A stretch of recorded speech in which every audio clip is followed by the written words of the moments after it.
हमारे यहाँ संयुक्त फैमिली होती है।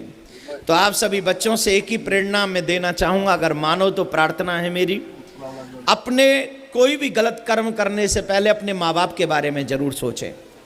और कोई भी व्यक्ति, कोई भी मित्र अगर आपको गलत दिशा में ले जाने की कोशिश करे तो उससे उसी वक्त मित्रता छोड़ दें, उसी वक्त, कल के ऊपर नहीं, आज इसी वक्त छोड़ दें। क्योंकि कल तक तो होते होते हो सकता है वो मेरे से कोई गलत काम करा ले। आपका मित्र वो है जो आपको सही दिशा दिखा सके, जो आपके माँ बाप का नाम रोशन कराने वाली ऐसी कोई बात बता दे तो समझना वो आपका मित्र है, और आप उस मित्र का साथ देना हमेशा हमेशा। नौजवान जितने लोग यहाँ बैठे हैं, अगर गलती से भी आप गुटखा या तंबाकू खाते हैं तो सीधे सीधे आप अपनी मौत से खिलवाड़ करते हैं, अपनी जिंदगी से खिलवाड़ करते हैं, अपने माँ बाप के सपनों से खिलवाड़ करते हैं। कितने अपन खुआ का सीखा वहाँ किसी ने